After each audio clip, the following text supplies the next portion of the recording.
주시는 하나님 말씀 사도행전 1장 함께 읽겠습니다. 오늘부터 사도행전 강해가 시작됩니다. 한 목소리로 같이 읽겠습니다.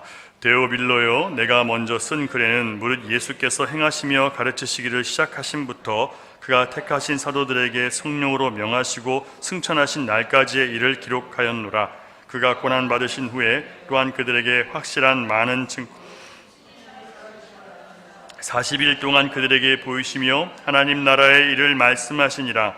사도와 함께 모이사 그들에게 분부하여 이르시되 예루살렘을 떠나지 말고 내게서 들은 바 아버지께서 약속하신 것을 기다리라. 요한은 물로 세례를 베풀었으나 너희는 몇 날이 못되어 성령으로 세례를 받으리라 하셨느니라. 아멘. 이게 우리 교회에 주시는 하나님 말씀으로 받으시기 바랍니다. 작년에 중국 광저우의 한 서양식 레스토랑에서 있었던 황당한 사건이 신문기사에 실린 적이 있었는데요. 한 가족이 바닥까지 요리를 시켜서 맛있게 먹고 있다가 갑자기 아들아이가 치즈가 그 위에 얹어있는 치즈가 아무리 씹어도 녹지 않아서 그걸 뱉어버렸어요. 그래서 아빠가 그게 뭔지 확인해 보니까 치즈가 아니라 씹던 껌이라는 거예요. 더럽죠. 화가 나서 아버지가 종업원을 불러가지고 항의를 했어요. 종업원이 뭐라고 대답하냐면 이건 식당의 잘못이 아니고요, 아마도 바닥까지가 껌을 씹은 것 같습니다, 이렇게 대답했대요. 이 말도 안 되는 기사가 신문에 나왔어요. 왜냐하면요, 너무 이 아빠가 화가 나가지고 경찰에 고발을 하는 바람에 이게 뉴스가 돼가지고 국제 뉴스에 나온 거예요. 웃기는 얘기고 황당한 얘기지만 저는 여기서 우리 인간이 아담과 하와를 닮아서 잘못이 드러나도 인정하지 않으려는 인간의 심리가 있다는 것을 볼 수 있었습니다. 여러분, 하나님 말씀을 우리가 얼마나 많이 들어요? 수없이 듣고 배우지만 그 말씀을 통해서 내가 죄인으로 드러날 때마다 얼마나 많은 변명과 핑계와 자기 합리화로 우리를 향해서 유죄 판결을 내리시는 말씀을 피하고 도망쳐버리는지 몰라요. 여러분, 말씀을 들으면서 유죄 판결을 받아야, 그래야 우리에게 무죄를 선고하시기 위해서 자기를 내어주신 예수 그리스도가 더 크게 보이는 거예요. 맨날 내가 스스로 피해 다니니까, 이리 피하고 저리 피하고 내 죄를 인정하지 않으니까 예수님을 못 만나는 거예요. 자기가 잘한 거 기억하고, 자기가 선행한 거 기억하고, 내가 남들에게 좋은 것 해준 거 기억하고, 그게 여러분 주님 앞에 구원의 조건이 되지 않는 걸 알면서도 나는 나도 모르게 그걸 가지고 그래도 나는 괜찮아라고 스스로를 설득시키고 있는 거예요. 누가 하고 있는 거예요? 말씀인가요? 아니요. 자기 옛 자아가 그렇게 하고 있는 거예요. 속고 있는 거예요.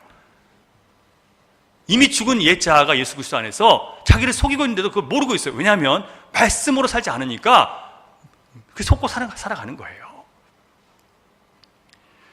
여러분, 하나님 말씀으로 우리가 하나님과 사랑 앞에서 하나님 자녀답지 못하다고, 심자답게 살지 못했다는 것을 드러내시는 이유는요, 우리가 죄 없이 착하게 살아서 하나님 나라 가게 된 게 아니라 우리가 허물 많고 죄 많고 더럽고 추악한데 이렇게 끊임없이 하나님을 거역함에도 불구하고 하나님께서 아들을 죽이심으로 우리를 의롭다 하시고, 그 믿음으로, 그 아들의 피를 믿는 믿음으로 우리를 의롭다 하셨기 때문에 그 의롭다 하신 그 은혜 때문에 우리가 사는 것이구나, 이걸 깨닫게 하시는 거예요. 그러므로 아무도 내가 잘해서 구원받았다라고 얘기할 수 있는 사람은 없는 거예요. 또한 내가 스스로 열심히 하나님 앞에 수고해서 착하게 살아서 하나님을 기쁘시게 내가 만들어서 내가 구원받을 수 있다라고 생각하는 그 모든 시도도 하나님께서 멈추게 하시는 거예요. 여러분, 내 의지와 결단으로 주님을 따를 수 없고, 내 마음의 결정으로 주님의 말씀을 내 삶에 이룰 수 있는 것도 아니에요. 그것을 이룰 수 있는 것도 오직 예수 그리스도의 오래 참으시는 은혜 때문에 우리가 거룩해지는 거예요. 오늘부터 사도행전 강의를 하게 되는데, 지난 1년 넘게 우리는 히브리서 말씀을 통해서 우리를 대신해서 화목제물로 죽으신 예수 그리스도에 대해서 복음을 들었습니다. 예수 그리스도에 대한 복음을 들었어요. 내가 죽어야 될 그 자리에 예수님께서 대신 죽으심으로 하나님과 나 사이가 원수 되었었는데, 하나님은 나의 죄로 인해서 나를 향해서 무서운 심판을 이미 선언하셨어요. 그런데 예수님 때문에 우리는 그 모든 무서운 심판과 저주가 예수님 피로 인해서 다 사라졌다는 것을 알게 됐어요. 왜냐하면 예수님께서 대신 그 모든 저주를 담당하셨으니까, 십자가에서 죽으셨으니까. 그러므로 예수님께서는 사탄이 우리를 정죄할 때마다, 또 누군가 여러분에게 너 과거에 이렇게 나쁘게 살았잖아, 너 이렇게 못된 짓 하고 살았잖아 라고 할 때, 우리가 예수를 믿는 그 믿음 안에서 주님께서 우리를 변호해 주신다는 것을 우리는 알아야 됩니다. 사탄이 사람들을 통해서 여러분들의 죄를 들춰내고 공격할 때, 예수님은 우리가 죄를 짓지 않았다고 무죄라고 변명해 주시지 않아요. 무죄라고 변호해 주시는 게 아니에요. 예수님 뭐라고 말씀하시냐면, 네, 이 사람 죄 진 거 맞아요, 이 사람 악한 죄를 진 거 맞아요 라고 그렇게 얘기하십니다. 그러나 그 악한 죄를 내가 대신 감당하고 내가 대신 형벌을 받았기 때문에 이 사람이 받을 형벌은 없습니다 라고 변호해 주시는 거예요. 여러분, 우리가 아니라 주님이 대신 죽으셨고 주님이 대신 담당하셨어요. 그러므로 이제부터 우리는 다시는 빼앗기지 않는 영광스러운 구원을 얻은 사람들이 된 거예요. 그래서 여러분, 내 안에 나도 모르게 죄책감이 올라오거나 누가 여러분의 과거의 죄를 가지고 들먹거리면 뭐라고 하실 거예요? 그걸 변호하고 숨기려고 하지 마세요. 뭐라고 하시냐면, 그래, 나 옛날에 그렇게 살았어, 나 정말 부끄러워. 그러나 이제 내가 예수를 믿었는데 예수님이 그 모든 나의 과거의 죄를 위해서 죽으셨고 다시 살아나셨고 나더러 의롭다고 말씀하셨어. 나는 성경 말씀을 믿기 때문에 이제 나는 의인이래. 나는 이걸 믿어. 여러분이 이렇게 말씀하셔야 되는 거예요. 가서 변명하고 어떻게든 내가 과거에 일부러 그런 게 아니고 이런 얘기 하지 마세요. 네, 맞아요, 나 과거에 그랬어요. 그러나 이제는 아니에요. 주님이 나 위해서 죽으셨어요 라고 그렇게 말씀하시는 거예요. 그걸 복음을 안다고 얘기하는 거예요. 사람과 싸우지 마세요. 누가 여러분 정죄했다고 해서 싸우지 마세요. 여러분의 뭐 어떤 성품 가지고 뭐라고 해도 여러분 그러지 마세요. 네, 맞아요, 나 그런 사람 맞아요. 그래서 주님이 죽으셨잖아요. 뭐라 그러겠어요, 그 사람이. 믿음의 능력을 쓰시기 바랍니다. 그런데요, 여기서 끝나면 안 돼요. 이제부터 죄로부터 자신을 지키기 위해서, 내 안에 여전히 남아있는 옛 본성을 따라서 죄를 짓고 싶은 마음으로부터 나를 지키기 위해서 그리스도를 주로 모시는 삶을 이제는 여러분 시작하셔야 됩니다. 자, 구원받았다고 해서 끝나는 게 아니라 복음을 받았으면 이제부터 뭐 하라고요? 예수 그리스도 안에서 삶을 살아내셔야 돼요. 무슨 삶을 살아내셔야 되냐면 하나님의 나라의 삶을 살아내셔야 돼요. 사도행전이 왜 복음서 바로 다음에 나왔을까요? 너희가 구원받았다면 이제 하나님의 자녀가 되어서 하나님의 자녀가 사는 목적이 무엇인지를 알고 어떻게 하나님 나라를 위해서 일할지를 배우고 살라는 거예요. 그래서 사도행전이 바로 다음에 나오는 겁니다. 실천하라는 거예요. 자, 이것이 우리 삶의 목표가 되지 않고 우리 삶의 방식이 되지 않는다면 복음의 진리를 사탄이 금방 빼앗아 가버려요. 채가버려요. 그래서 여러분 구원의 감격을 여러분이 받은 것들을 금방 잃어버리게 돼요. 성령의 열매를 맺지 못하게 되어버립니다. 그러므로 여러분, 복음의 은혜를 깨달았으면 이제 뭐 하시자고요? 하나님의 나라의 일을 위해서 나를 내어드려야 돼요. 주님과 함께 살아내셔야 돼요. 더 이상 자기를 위해 살면 안 돼요, 여러분.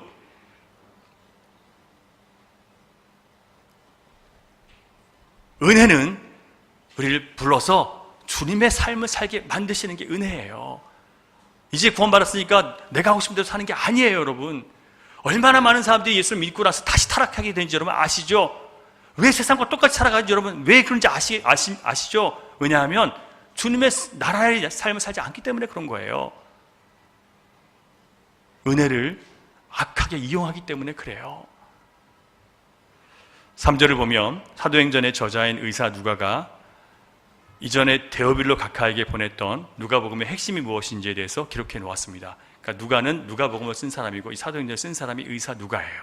의사 누가가 먼저 보냈던 사람에게 다시 이 복음서 이후에 사도행전을 보내면서 하나님 나라의 일이 무엇인지 예수님이 이전에 보여주셨으니까 이제부터 어떻게 살아가는 것이 하나님 나라의 일을 하는 것인지 실천 사항에 대해서 우리에게 말씀하시는 거예요. 이게 바로 우리 교회가 앞으로 이제 해나가야 될 일들이에요. 그래서 여러분이 하나님의 백성들이라면 정신을 바싹 차리셔야 돼요. 이렇게 흘려보내시면 안 됩니다. 하나하나 열심히 들으셔서 말씀으로 여러분 자신을 채우셔야 돼요. 자, 3절을 같이 읽습니다. 3절 성경 찾으시고 3절 시작. 그가 고난받으신 후에 또한 그들에게 확실한 많은 증거로 친히 살아계심을 나타내사 40일 동안 그들에게 보이시며 하나님 나라의 일을 말씀하시니라. 자, 예수님이 고난받으신 다음에 그들에게 확실한 많은 증거를 보여주셨대요. 그리고 친히 살아계심을 나타내 보이셨어요. 부활하신 다음에 예수님은요, 제자들에게 보여주시고 여인들에게 나타나시고 그 이후에 500여 형제들에게 한꺼번에 나타나셨어요. 그러니까 예수를 믿는 500여 형제가 예수님의 부활하심을 봤다는 거예요. 증인이 있다는 얘기입니다. 근데 그들에게 뭘 보여주셨어요? 하나님의 나라가 무엇인지를 보여주셨어요. 예수님이 죽기 전에는 하나님 나라에 대해서 가르쳐 줬었는데 백성들이 알아듣지 못했어요. 제자들도 못 알아들었어요. 근데 예수님이 부활하신 다음에 그대는 그 이후부터는 하나님의 나라가 무엇인지를 이해하기 시작한 거예요. 자, 그러면 하나님의 나라는 어떤 나라일까요? 하나님의 나라는 어떤 나라일까요, 여러분? 예수님께서 통치하시는 나라가 하나님의 나라입니다. 뜻이 하늘에서 이룬 것 같이 땅에서도 이루어지게 해 주십시오. 우리가 주기도문 하죠. 하늘에서 뜻이 이루어진 게 뭐냐면 하나님 앞에 온전한 예배가 회복되는 거예요. 하늘나라에서 온전한 예배가 있죠. 그 하나님만 경외해요. 근데 그 뜻이 이 땅에서 이루어지는 거예요. 하나님을 버리고 각기 제갓길로 가는 사람들이 이제 돌이켜서 예수 그리스도 안에서 죄를 깨닫고 하나님께 돌이키는 거예요.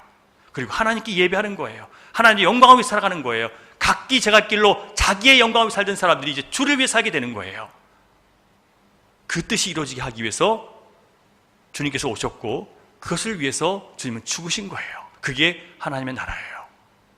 자, 그렇다면 여러분이 죽고 예수의 말씀이 여러분을 이겨서 그 뜻이 여러분 삶 가운데 하나님의 뜻이 실천되면 그게 뭐라고요? 거기가 하나님의 나라가 이미 이루어진 거예요. 여러분들이 정말 미워서 용서할 수 없는 그런 원수 같은 사람인데 주님 말씀을 들으면서 용서가 안 되는데 주님, 그래도 주님이 용서하라고 하셨으니까 내 마음 주님 고쳐주십시오. 끊임없이 갈등하면서 자기를 꺾어서 말씀 앞에 꺾어서 순종했어요. 그러면 뭐가 일어나는 거예요? 거기에 하나님의 나라가 임하는 거예요. 화해가 일어나고 회복이 일어나는 거예요. 결국은 우리가 하나님의 말씀이 있지만 그 말씀에 순종하지 않기 때문에 절망과 고통과 아픔과 갈등이 있는 거예요. 인정하십니까, 여러분? 우리가 순종하지 않는 거예요. 말씀에 문제가 있는 게 아니에요. 주님이 우리를 그렇게 부르시는데 그 부르심에 응답하지 않기 때문에 우리가 이렇게 엉뚱한 길을 가면서 계속 헛된 길을 가고 허망하고 인생이 그렇게 되는 거예요. 사랑하는 여러분, 하나님 나라는 이미 이 땅 가운데 이루어졌습니다. 누구에게요? 예수 그리스도의 말씀을 듣고 하나님의 뜻을 자기 삶 가운데 이뤄가는 사람들, 순종하는 사람들 통해서 이미 하나님 나라 이 땅이 이루어졌습니다. 자, 그런데요, 신자가 하나님 나라를 잘못되게 이해하고 있는 사람들이 굉장히 많습니다. 자, 잘못되게 이해한 사람들이 어떤 사람들인지 또 어떤 현상이 나타나는지를 한번 같이 보겠습니다. 보여주시겠어요? 1번 같이 있습니다. 시작. 물질적으로 여유가 있고 모든 필요를 다 갖추어서 세상 부러울 것 없는 삶, 다른 사람들에게 인정받고 존경받는 상태를 천국 같은 삶이라고 합니다. 이렇게 생각하는 사람들이 있어요. 돈 걱정 없고 살 걱정 없고 남들에게 좀 베풀고 내가 원하는 거 다 할 수 있고 그래서 다른 사람들이 인정도 존경도 받는 그런 상태, 이걸 천국 같은 삶이라고 생각하는 사람들이 있어요. 왜 그런 생각을 가져요? 천국을 잘못 이해하고 있기 때문에 그런 거예요. 여러분들이 이런 나라를 꿈꾸면서 예수를 믿는다면 여러분 잘못 찾아오셨어요. 잘못 교회 오신 거예요. 주님은 여러분에게 그런 것을 약속해 주지 않았어요. 주님은 일용할 양식을 약속해 주셨지 여러분들이 떵떵거리며 살 만큼 그걸 약속해 주지 않으셨어요. 10년, 20년 걱정 없이 살겠다고 주님께서 그렇게 약속하지 않았어요. 그걸 꿈꾸신다면 여러분 탐심을 버리세요. 차라리 그 삼성 그 이건희 회장이 다니는 그 종교가 뭔지 아세요? 무슨 천도교인가 뭔지 그런 데 가세요. 왜냐하면 거기는 그런 걸 약속하나 봐요. 그러니까 그렇게 믿고도 그렇게 살죠. 여러분, 주님은 우리에게 물질적인 보상을 약속해 주지 않았어요. 자, 마태복음 19장을 보면요, 부자 청년 이야기가 나오는데 다 갖춘 사람이에요. 영생을 얻는 길을 알고자 주님께 나와서 물어요. 선생님, 내가 무슨 일을 해야 영생을 얻겠습니까? 그러자 예수님은요, 십계명을 잘 지켜라 이렇게 말씀하세요. 그러니까 이 사람이 뭐라고 하냐면 저는 이미 다 지켰는데요. 그런데 아직 뭔가 부족함이 있는 것 같은데 그게 뭘까요? 이것은 정말 부족함이 있어서 묻는 것이기도 하고, 또 다른 면에서 어떻게 해석하냐면 이 사람이 이미 자기가 잘 지키고 있으니까 자기는 영생을 얻을 수 있다고 다른 사람들 앞에 자기가 칭찬해달라는 그 교만한 질문이기도 해요. 어떤 상태로 질문하는 사람마다 다를 거예요. 그런데 여러분, 이 질문은 시작부터 이미 잘못된 질문이에요. 왜냐하면 뭐라고 질문했어요? 내가 무엇을 해야 영생을 얻습니까? 자, 영생은 내가 무엇을 하면 얻을 수 있는 건가요? 아니죠. 나는 그 무엇을 하더라도 영생을 얻지 못해요. 울어도 안 되고 떼써도 안 되고 여러분 수고해도 안 돼요. 영생은 그렇게 얻는 게 아니에요. 인간은 아무것도 영생을 위해서 할 수 있는 게 없어요. 근데 이 청년은 내가 무엇을 해야 그 자체에 이미 교만이 배어 있는 거예요. 여러분, 여러분이 잘하면 여러분의 가정이 축복받고, 여러분이 잘하면 여러분의 자녀들이 잘 되고, 여러분 자녀들이 천국 갈 것 같으십니까? 여러분이 잘하면요, 그 사람은 이미 천국을 모르고 있는 사람이에요. 그 막하라는 뜻은 아니에요. 꼭 이렇게 반대로 가면 이상하게 또 해석하시는 분들이 계셔가지고. 자, 예수님께서 그에게 말씀하십니다. 자, 네가 온전하기를 원한다면 가서 네 소유를 팔아서 가난한 자들에게 주라. 그리하면 하늘에서 보화가 네게 있으리라. 그리고 와서 너는 나를 따르라. 여러분, 이 말씀에 대해서 이 젊은 청년이, 부자 청년이 뭐라고 한 줄 아세요? 어떻게 반응한 줄 아세요? 재물이 많음으로 이 말씀을 듣고 근심하며 가니라. 여러분, 물질은요, 우리가 오직 예수 그리스도로 얻는 구원에 대한 복음의 진리를 방해하면 방해했지 도움을 주지 않아요. 물질이 많은 것이 절대로 우리 신앙에 도움이 되지 않아요. 그가 정말 하나님의 은혜를 깊이 체험하지 않은 사람이라면 그 물질은 반드시 그 사람을 타락하게 만들고 뒤로 물러나게 만들지 신앙이 자라게 만들지 않아요. 여러분들이 정말 물질로 인해서도 시험받지 않으려면 청지기 정신을 정확하게 알고 계셔야 돼요. 그 모든 물질이 여러분의 소유가 아니라 하나님의 것이라는 것을 알아야 되는데, 그런 걸 인정하는 사람이 여러분 이 이민사회에 얼마나 있을까요? 저는 거의 없다고 봐요. 돈 많은 사람들 중에서. 그게 주님의 것이라고 인정하는 사람 전 별로 못 봤어요. 다 자기 건 줄 알아요. 왜냐하면 쓰는 거 보면 알거든요.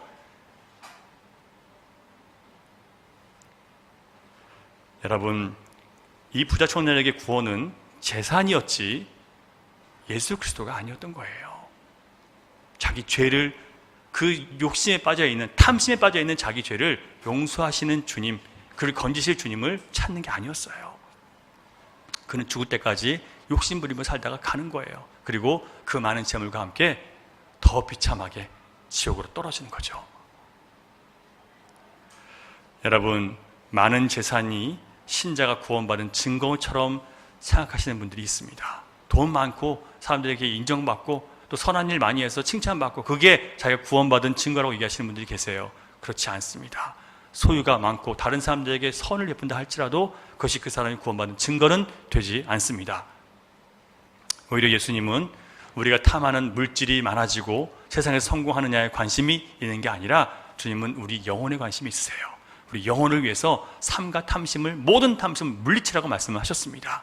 사랑하는 여러분, 물질을 많이 준비하고 여러분이 선행을 많이 쌓았다고 해서 여러분 천국 가는 게 아니고 구원이 이루어지는 게 아니에요. 보람은 있을 수 있어요. 자기 안에서 인간들이 만들어낸 보람은 있을 수 있지만 하나님이 주시는 영광은 보지 못해요. 하나님 나라는 돈으로 가는 것이 아니라 여러분의 업적으로 가는 것이 아니라 오직 은혜로 가는 것임을 기억하시기 바랍니다. 두 번째, 하나님 나라를 잘못 이해한 사람의 또 다른 특징, 두 번째 같이 보겠습니다. 시작. 신비한 영적인 체험을 한 것으로 또는 선한 일을 많이 행한 것으로 마음의 보람을 느끼면서 그런 상태를 구원받은 것이라고 생각하는 사람입니다. 신비한 영적인 체험을 많이 했다거나 선한 일, 남들을 돕거나 구제한 일, 또는 남들을 많이 배워서 영적으로, 성경적으로 많은 지식을 쌓은 사람들, 그것이 자기가 천국에 갈 수 있는 그런 기준이라고 생각하는 사람들이 있어요. 잘못된 믿음이에요. 그 사람이 누구든지 간에 자신의 신비한 종교적인 체험, 자신이 많이 깨달은 성경 지식, 그리고 선한 행실, 그것으로 여러분 교회 안에서 어떤 업적을 쌓다거나 어떤 인정을 받았다거나 그런 것으로 자기가 구원받았다는 것을 확신하는 사람들, 복음과 아무 상관이 없는 사람들이에요. 아니, 신비한 영적 체험을 해도 아니라고? 그럼 누가 구원받는 거야? 돈이 많아도 천국 못 간다. 그럼 누가 구원받는 거야? 여러분, 성경에 다 나오는 질문들이에요. 자, 마태복음 17장을 보면 베드로는 예수님과 함께 베드로, 야고보, 요한, 예수님께서 그들을 데리고 높은 산으로 올라가셨어요. 그 산에서 예수님이 변화하세요. 어떻게 변화되셨냐면 눈에 부실 만큼 하얗게 변화되셔서 영생의 몸, 하나님께서 이 영생의 몸으로 예수님께서 변화되셔서 그 산 위에 계시는 거예요. 예수님이 변화된 모습 속에서 누가 나타났냐면 옆에 모세와 엘리야가 나타났어요. 이 셋을 본 다음에, 이 세 분을 본 다음에 베드로는 그 신비한 광경에 너무 감격해서 뭐라고 한 줄 아세요? 여기다가 초막 셋을 짓고 내가 여기서 이들과 함께 있기를 원합니다 라고 얘기를 해요. 무슨 얘기예요? 초막 셋을 짓는다는 것은요, 예수님과 모세, 엘리야를 위해서 집을 짓고 여기서 영원히 거하겠다는 거예요. 너무 좋죠? 은혜 받는 자리가 너무 좋죠? 신비한 체험을 했으니까 너무 좋죠? 그러니까 난 여기 머물겠다는 거예요. 주님을 아는 이 지식이 너무 좋아서, 주님 깨닫는 게 너무 좋아서 나는 맨날 주님 말씀만 듣고 싶어요. 그런 얘기를 하는 사람들이 있어요. 그럼 그게 구원이 되나요? 아니에요. 여러분 보세요. 베드로가 지금 예수님께서는 어디를 향해 가고 계시는 거냐면 예루살렘 유월절을 맞이해서 예루살렘으로 올라가고 계시는 거예요. 예루살렘에 올라가셔서 뭘 하시냐면 거기서 이제 십자가의 달로 돌아가셔야 되거든요. 화목제물로 죽으셔야 되는 거예요. 자, 그러면 예수님이 화목제물로 죽으시지 않은 상태에서 지금 이 산에서 영광을 받다 하더라도, 그러니까 어떤 영광을 받더라도, 어떤 신비한 체험을 했더라도 예수님이 베드로에 비해서 죽지 않으시면 어떻게 되는 거예요? 신비한 체험이 그를 구원할 수 있는 게 아니에요. 뭐가 구원하는 거예요? 예수님의 십자가가 구원하는 거 아니에요. 그런데 많은 사람들이요, 자기는 신비한 체험을 했기 때문에 자기 구원받았다는 거예요. 나는 이런 경험을 했기 때문에 나는 구원받았다는 걸 확신한다는 거예요. 나는 울며 불며 뜨거운 감정을 회개했고 뜨거운 감정을 느꼈기 때문에 나는 구원받았다는 거예요. 그 감정이, 그 경험이 여러분 구원을 이루는 게 아니고요, 예수 그리스도 십자가 그 은혜를 받은 사람만 그 구원을 얻는 거예요. 신비한 체험이 여러분의 구원을 확증해 주는 게 아닙니다. 여러분이 성경 지식을 많이 알아서 깨닫고 그것이 좋다고 생각하는 것이 여러분 구원하는 게 아니에요. 마하트마 간디가 예수님 말씀을 듣고 이 산성수훈을 가지고 예수님의 말씀에 감동되어서 이 말씀 가지고 가서 실천하잖아요. 그런데 마하트마 간디가 예수님 믿었을까요? 안 믿었어요. 뭐라고 하냐면 예수님 믿고 제대로 된 한 사람도 못 봤기 때문에 난 예수 안 믿는다는 거예요. 제대로 예수님 믿는 사람 한 번도 못 봤기 때문에 자기 예수 안 믿는다는 거예요. 그러나 그는 예수님 말씀을 가지고 실천했는데 어떻게 돼요? 비폭력, 무저항으로 나라를 구하잖아요. 말씀의 원리만 갖고 사는 사람도 이렇게 은혜가 있어요. 그러니까 사람들은 그러죠. 예수를 안 믿어도 이것만 살면 되잖아. 과연 그에게 영혼권이 있을까요? 현실에서는 어떤 자유가 좋을 수 있을지 모르지만, 현실에서는 여러분 어떤 물질적인 어떤 형편이 좋아할 수 있을지 모르지만, 건강을 얻을 수 있을지 모르지만 영원히 사는 것은 아니에요. 반드시 예수 그리스도 십자가 은혜가 없이는 살 수 없는 내 죄를 깨달은 사람들만, 그 사람만 천국을 바르게 이해할 수 있는 거예요. 여러분, 하나님의 나라는 물질에 있거나 세상에 어떤 좋은 것을 가진 것에 속해 있는 것이 아닙니다. 영혼에 관한 것이에요. 그래서 예수 그리스도를 영접한 사람들, 그리고 그 뜻 안에서 순종하기 위해 자기를 쳐서 복종시키는 사람은 이미 천국을 그 마음 안에 소유한 사람입니다. 자, 그리스도 하나님의 나라는 예수 그리스도의 십자가 죽음과 부활을 믿는 믿음 안에서만 이루어진다는 것을 기억하시기 바랍니다. 여러분, 예수 그리스도 십자가 죽음 부활을 넘어선 그 어떤 경험도, 어떤 세상의 영광도 구원과 여러분 아무 상관이 없다는 것을 아셔야 돼요.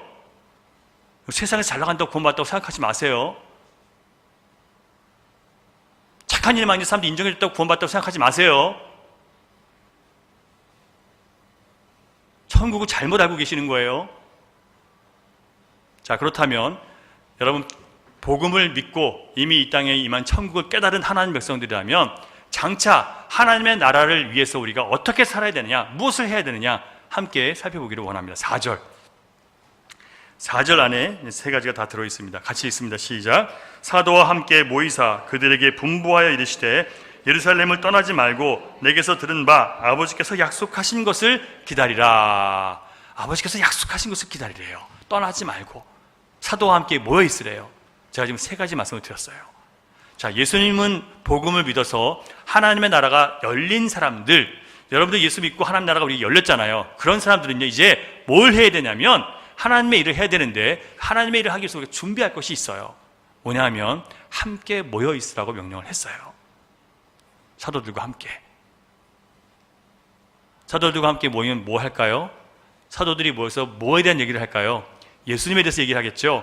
예수님이 함께 자기들과 거하면서 무슨 말씀을 하셨고 무슨 일을 행하셨고 또 무슨 선한 사랑을 베푸셨고 또 어떻게 사람들을 이해해 주셨고 바다에서 어떤 일이 있었고 물고기 가지고 무슨 일을 하셨고 이걸 다 얘기했을 거 아니에요, 서로. 그러면서 서로가 갖고 있던 짧은 단편적인 지식들이 하나씩 모아지기 시작하는 거예요. 그러면서 복음서가 기록되게 된 거예요. 그냥 모아두신 게 아니라 함께 은혜를 나누고 주님에 대해서 얘기하면서 은혜가 점점 커지게 만들려는 거예요. 사랑하는 여러분, 이제 여러분들이 정말 주님의 복음을 아는 사람이라면 성도들과 함께 모이셔야 돼요. 모여서 함께 뭐 하시라고요? 함께 예수님께서 우리 위해서 하신 일들을 나누시고요, 그 일 속에서 감격하고 기뻐하는 일들을 함께 하셔야 돼요. 내가 깨달은 것과 이 사람이 깨달은 게 달라요. 그러면서 우리 이 사람이 들은 것을 깨달은 것 통해서 야, 저렇게도 깨달을 수 있구나, 난 이거밖에 못 봤는데 또 다른 게 있구나 깨달으면서 함께 믿음이 자라나는 거예요. 모이기를 힘쓰라고 분명히 성경에 기록되어 있습니다. 심지어 히브리서 10장 25절을 보면요, 10장 25절 히브리서, 모이기를 패하는 어떤 사람들의 습관과 같이 하지 말고, 모임을 자꾸 축소시키고 없애는 사람들처럼 하지 말래요. 왜냐하면 우리 신앙은 그렇게 해서 지켜지지가 않아요. 그날이 가까움을 볼수록 더욱 모이라. 마지막 때가 될수록 더욱 모이래요. 주님 다시 오실 때가 될수록 더욱 모이래요. 여러분, 여러분들이 이 주님의 부르심에 순종하지 않으면서 내 신앙이 이 모양이라고 여러분 말씀하시면 안 돼요. 하나님의 사람들과 함께 모이지 않고 세상 사람들과 모여서 맨날 시간 보내면서 시간 낭비하면서 또 TV 앞에서 시간 낭비하면서 여러분 신앙이 안 자랐다고 누구 원망할 수 없어요.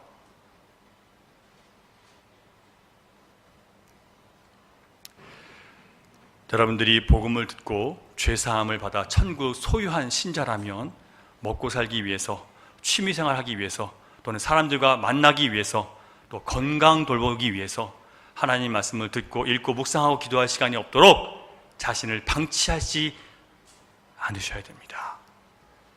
주님과 교제할 시간이 없도록 여러분의 시간을 그렇게 방치하지 마세요.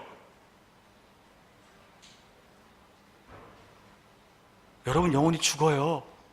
영혼은요, 믿음은요, 가만히 있으면 다 퇴보하게 돼 있어요.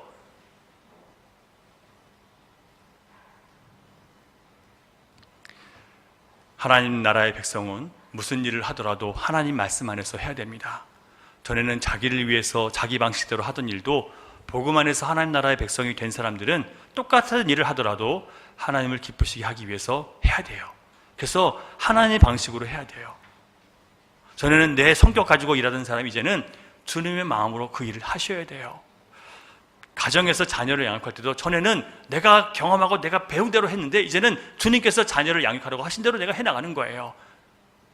때로는 너무 아이를 탁달하지 않고, 때로는 너무 내버려둬서 훈계하지 않아서 애가 망가지지 않도록 주님 말씀 안에서 적절하게 훈계하고 또 적절하게 사랑을 해야 돼요. 사랑도 여러분 무조건 사랑하지만 그 사랑이 무조건 다 받아주는 게 아니에요. 때로는 거절해 줄 줄도 알아야 되는 거예요. 그래야 아이들이 자라난단 말이에요. 주님이 여러분을 거절하시는 것처럼 때로 거절하시거든요. 여러분이 원하는 것. 왜냐하면 자라야 되기 때문에. 자녀를 양육하고 사람을 만나고 부부관계를 하더라도 주님이 성경에서 말씀으로 가르쳐 주신 모든 방법들이 있어요. 그걸 찾아서 그걸 삶 속에서 적용하시면서 여러분 사셔야, 그래야 여러분들이 행복한 주님의 가정을 만들 수 있는 거고 행복한 부부관계가 될 수 있고 일터도 행복하게 될 수 있는 거예요. 다 내가 하니까 지지고 볶고 사는 거예요.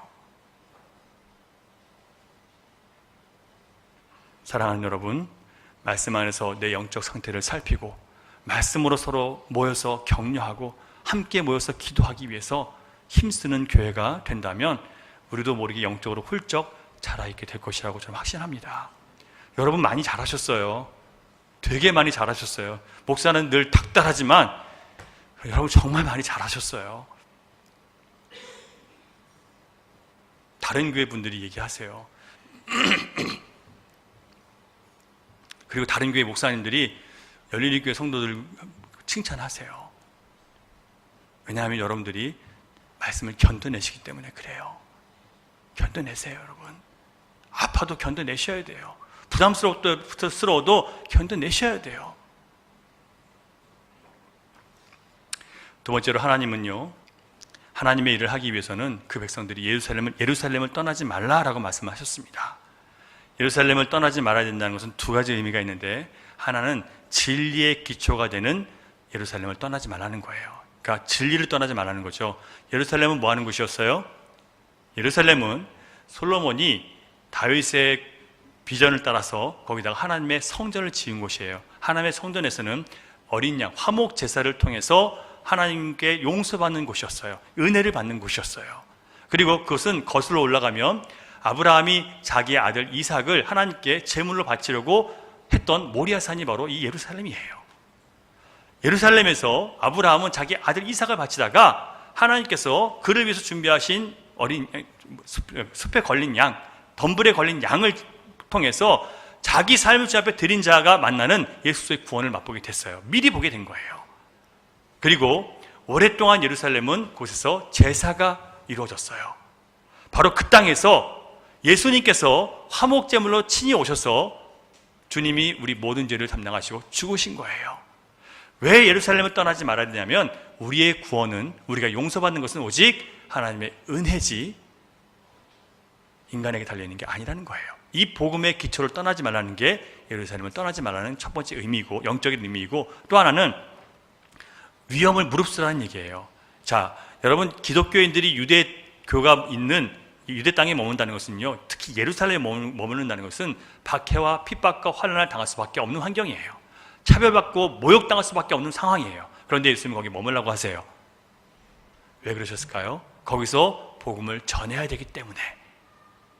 이 말은 위험을 무릅써야 된다는 얘기예요. 위험을 피하면 안 되고, 예수를 믿고 복음을 받은 사람들은 그 복음을 위해서 십자가를 감당하고 좁은 길을, 힘든 길을, 남들이 가고 싶어하지 않는 길을 경험해야 된다는 거예요. 이런 얘기를 하면 많은 분들이 힘들어하세요. 하지만 예수님이 그렇게 말씀하신 거기 때문에 저는 조금도 물을 수가 없고 제 자신에게도 이것을 변명하고 핑계해서 이 말씀에 순종하지 않을 수가 없는 말씀이에요. 누가복음 9장 24절을 보면 누구든지 제 목숨을 구원하고자 하면 잃을 것이요, 누구든지 나를 위하여 제 목숨을 잃으면 구원하리라. 살고자 하면 죽고요, 주님 때문에 죽을 각오를 하면 주님이 살게 하신다는 거예요. 4세기 이전에 기독교 교회는 로마 제국으로부터 엄청난 박해를 받았어요. 기독교 교회는 공개적으로 예배를 드리지 못해서 숨어서 예배드렸고요, 전도, 그리고 내가 신앙을, 예수님 믿는 신앙을 갖다는 것을 바깥에 나가서 아예 말도 못했어요. 그러면 무조건 잡혀가서 죽거나 핍박을 당해요. 엄청난 고문을 당했어요. 그래서 온전한 신자들끼리 비밀리에 모여서 예배와 교제를 나눴었는데, 그럼에도 불구하고 전도를 안 했는데 로마 제국은 이 핍박 속에서도 기독교가 급속도로 발전하기 시작해요. 기독교인들이 로마 제국 안에. 어떻게 그런 일이 벌어졌냐면요, 당시에 261년경에 아주 무서운 전염병이 휩쓸고 지나갔어요. 그래서 이방인이든 기독교인이든 다 죽어가는 거예요. 유대인이든 다 죽어가고 있었어요. 근데 심지어 이 로마에 있는 사람들은요, 자기들의 가족이 아파서 죽어도 자기가 병 걸릴까 봐 두고 그냥 도망쳐 버리는 거예요. 그런데 이때 당시 교회 지도자였던 키프리안이 그 가치 있는 그리스도인들에게 이렇게 설교를 합니다. 우리가 단지 우리끼리만 서로 사랑하고 자비를 베풀면 그것은 모든 사람이 할 수 있는 겁니다. 그거는 그리스도인이 아닌 사람들도 할 수 있습니다. 하지만 우리가 우리를 괴롭히고 핍박했던 이 사람들을 위해서 우리가 사랑을 베풀면 우리는 선으로 악을 이기는 겁니다. 주님이 원수조차 사랑하셨기 때문에 주님이 말씀하신 대로 우리를 핍박했던 사람들을 위해서 기도하고 사랑합시다. 이렇게 얘기를 했어요. 그리고 나서 이 죽어가는 사람들을 돌보고 그리고 그들을 위해서 병 간호를 해주기 시작했어요. 어떤 일이 벌어졌을까요? 이후에 많은 이 회복된 로마인들이 예수 그리스도를 믿기 시작했다는 거예요. 전도 안 했어요. 뭐 했어요? 병 간호밖에 안 했어요.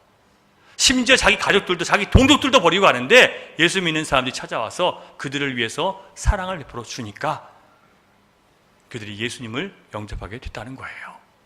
사랑하는 여러분, 그리스도인들은요 위험을 무릅쓰고 주님 말씀을 실천할 때 하나님 나라의 일을 더욱더 활발하게 일어나게 할 수 있습니다. 당시 그리스도인의 별명은 뭐였냐면 파라볼라노이, 무슨 뜻이냐면 위험을 무릅쓰는 자란 뜻이에요. 기독교회는 초대교회 때부터 이런 별명을 가지고 있었어요. 위험을 무릅쓰는 자. 심지어 그 앞에 뭐가 붙었냐면 수식어로 어리석게 위험을 무릅쓰는 자. 여러분 사람들 보세요. 우리가 여러분 만약에 이 로마 시대의 그리스도인들처럼 이 전염병 걸린 사람들, 죽어가는 사람들을 찾아가서 병간호하면 뭐라 그러겠습니까? 미친 거 아니냐 그럴 거 아니에요. 죽으려고 환장했다 그럴 거 아니에요. 근데 왜 그렇게 해요? 그리스도의 사랑을 실천하기 위해서는요 자기 목숨을 걸어야 된다는 거예요.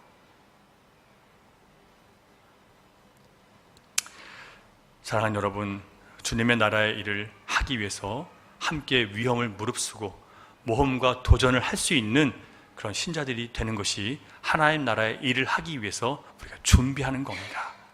고통받는 영혼들, 그들을 위해서 여러분 애통함이 있으십니까? 주님 만나지 못해서 썩을 것들을 위해 살아가는 사람들 바라보면서 여러분 가슴이 아프십니까? 그런 마음이 있다면요 여러분 주님께서 여러분에게 이 땅을 회복시킬 그런 마음을 주신 거예요. 거기 순종하셔야 돼요, 여러분. 그러기 위해서 여러분 희생하셔야 됩니다. 고통을 여러분 감수하셔야 돼요. 십자가를 지셔야 돼요. 좁은 길을 가셔야 돼요. 피하시면 안 돼요.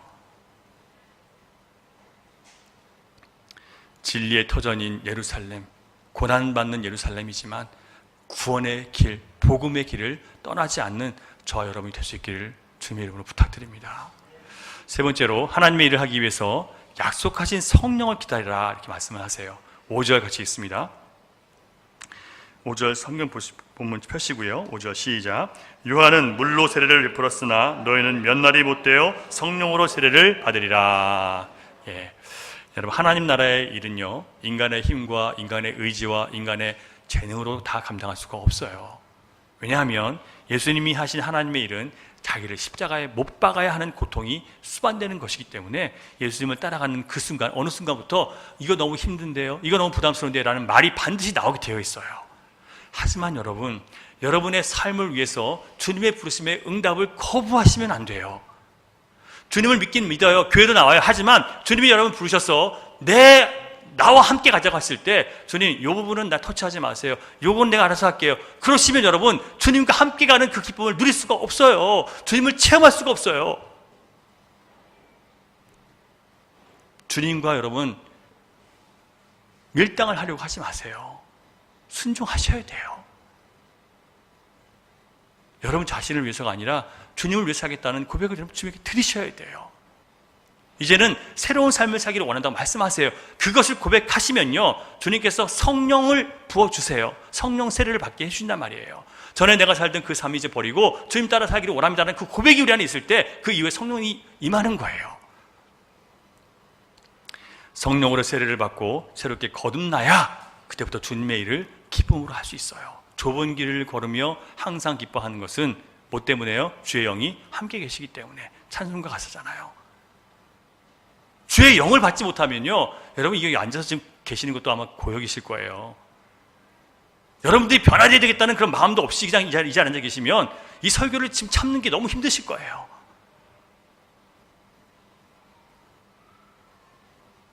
여러분 새로운 삶을 원하십니까? 주님과 함께 사는 새로운 삶을 살기를 원하세요? 그게 여러분 영으로 사는 거예요. 영으로 사는 삶을 시작돼야 거듭난 거예요. 시작교회는 그 시작과 부흥은 성령의 세례를 통해서 시작됐어요. 여러분 성령 받으셔야 됩니다. 거듭나셔야 돼요. 요한복음 3장 6절 7절 보면 육으로 난 것은 육이요 영으로 난 것은 영이니 내가 네게 거듭나야 하겠다는 말을 놀랍게 여기지 마라. 다시 태어나는 거예요. 다시 태어나면 어떤 일이 벌어지냐면 감각이 달라져요. 전에는요 내 육신이 기뻐하는 대로 살았어요. 내가 하고 싶은 대로 살았어요. 내 감정이 원하는 대로 살았어요. 이제는 예수 믿고 난 다음에 성령 세례 받으면 어떤 일이 벌어지냐면 내 감정대로 살면 마음이 괴로워 죽겠어요. 내가 하고 싶은 말 했더니 마음이 시원할 줄 알았는데 너무 괴로워요. 그 정말 못된 사람 막 같이 뒤에서 씹어줬는데 그럼 마음 시원할 줄 알았는데 이게 마음이 괴로워가지고 견딜 수가 없어요. 성령님께서 우리 안에 기본적으로 계시면 이 마음이 끊임없이 우리를 괴롭히는 거예요. 그래서 우리로 하여금 우리 방향을 바뀌게 만드시는 거예요. 주님을 예배하지 않는 것이 괴로워서 견딜 수 없고 주님과 교제하지 않는 것이 나의 마음을 어둡게 하는 것 때문에 힘들고 내가 세상 기뻐하며 살아가는 것이 어느 순간에 참 내가 잘못 살고 있다는 생각이 들고 이러면 안 된다는 마음이 들게 누가 하신다고요? 성령님께서 하시는 거예요. 여러분이 거듭나신 분들이기 때문에 그런 일들이 벌어지는 거예요. 로이드 존스 목사님은 성령 세례 받은 사람 안에 그 내면의 증거가 나타나는데 그 증거가 뭔지에 대해서 7가지를 기록했어요. 제가 책에서 보면서 이걸 가지고 우리 자신을 한번 점검해 보기를 원합니다. 첫 번째, 시작. 내 사고방식을 성령께서 주장하기를 바라며 하나님 영광을 위하여 살고 싶어집니다. 저는 여러분 우리가 계속 기도할 때 성령님 우리를 주님의 성령으로 우리 생각을 우리 마음을 바꿔주십시오라고 계속 기도해요. 여러분 하나님의 말씀이 하나님의 뜻이 우리의 생각과 사고를 주관하게 해주세요라고 기도해요.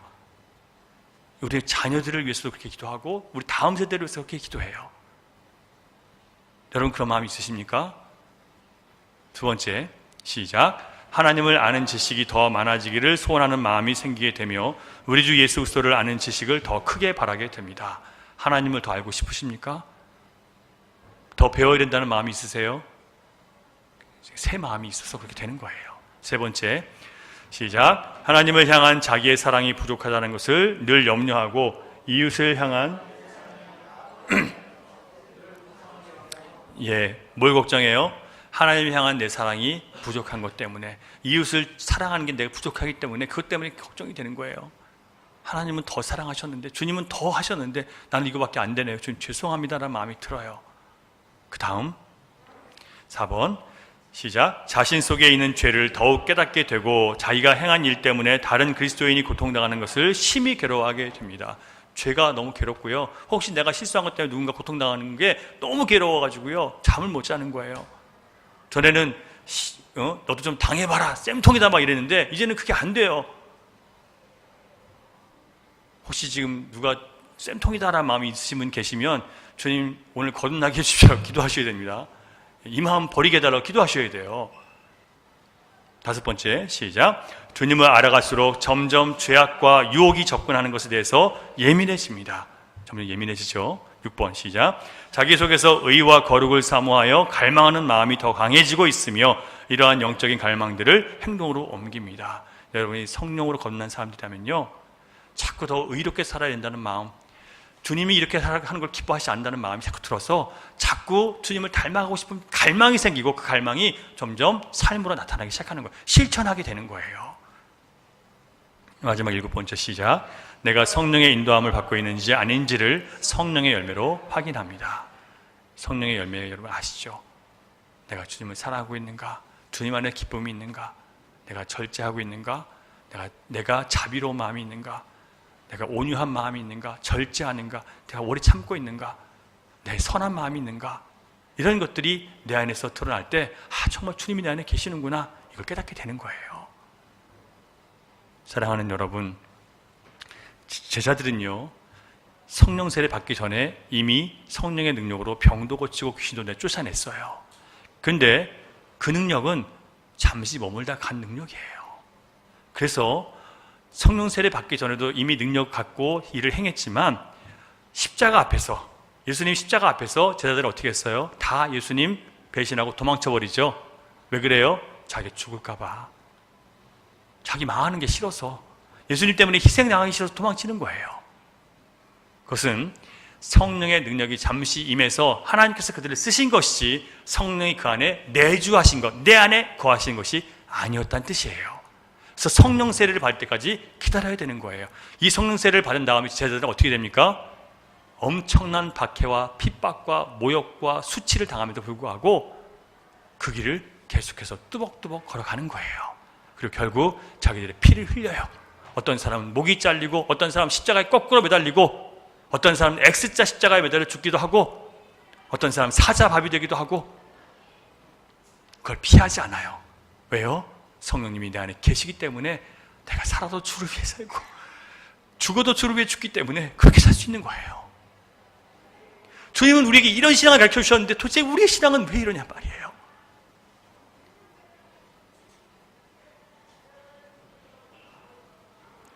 여러분 거듭나셨습니까? 거듭나셨다면, 성령의 인도하심을 받고 계신다면 여러분들 성경 말씀을 듣거나 성령의 역사를 통해서 끊임없이 내가 왜 살아야 되는지, 내가 왜 먹고 마셔야 되는지, 내가 왜 일해야 되는지, 이런 것들을 끊임없이 성령께서 나에게 말씀해 주실 거예요. 거기에 여러분 반응하세요. 주를 위해 삽니다. 살아도 주를, 죽어도 주를 위해 삽니다. 먹든지 마시든지 무엇을 하든지 주의 영광을 위해 삽니다. 이런 고백들이 여러분 입술에 나오셔야 돼요. 이제는 좀 나오셔야 돼요. 의식적으로라도 그렇게 하셔야 돼요. 의식적으로라도, 연습이라도 그렇게 하셔야 돼요.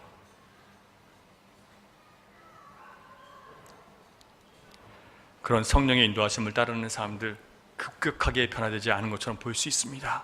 하지만 그 안에 마음속에서 조용한 변화가 일어나서 결국 삶 전체를 흔들어 놓는 역사가 있으리라 믿습니다. 사랑하는 여러분, 우리가 복음을 듣고 거듭난 사람이라면 하나님의 일을 해야만 마음의 기쁨이 있고요, 삶의 활력이 생기고 영혼의 즐거움이 있어요. 여러분도 여러분 일을 하면서도 막 너무 피곤해 힘들어 그러잖아요. 여러분이 하나님을 위해서 여러분의 일을 하시면요, 어떤 마음이 드냐면 감사합니다 주님, 감사합니다 주님이 나와요. 여러분들이 자녀를 키우고 결혼 생활을 하고 일을 하면서 늘 원망하고 싫어하던 그런 것들에 있어요. 하나님이 주인 되시면요, 하나님 다스림을 받기 시작하면 하나님 감사합니다, 나에게 이런 가족을 주셔서. 지금 이 로마 압제 속에서 기독교인들, 초대교회 기독교인들이 하나님, 우리에게 이 원수들이 우리를 핍박하다가 병들었는데 이가 원수들을 사랑할 수 있는 기회를 주셔서 감사합니다. 이들이 그래요. 원수들에게 우리가 주님 말씀대로 선을 행할 수 있는 기회를 주셔서 감사합니다. 그리고 나가서 그들을 위해서 병원 간호를 하는 거예요. 여러분, 너무 미운 사람이 있어요? 여러분 너무 힘들게 하시는 분도 있습니까? 여러분에게 악하게 대하는 사람도 있습니까? 악을 선으로 갚을 수 있는 기회를 여러분에게 주신 것이라고 믿고 여러분 주님의 말씀대로 한번 해보시자고요. 어떤 일이 벌어지는지, 어떻게 주님이 회복시키시는지 한번 해보자고요. 우리가 순종하지 않아서 역사가 일어나지 않는 것이지 하나님이 일하시지 않는 게 아니에요. 여러분,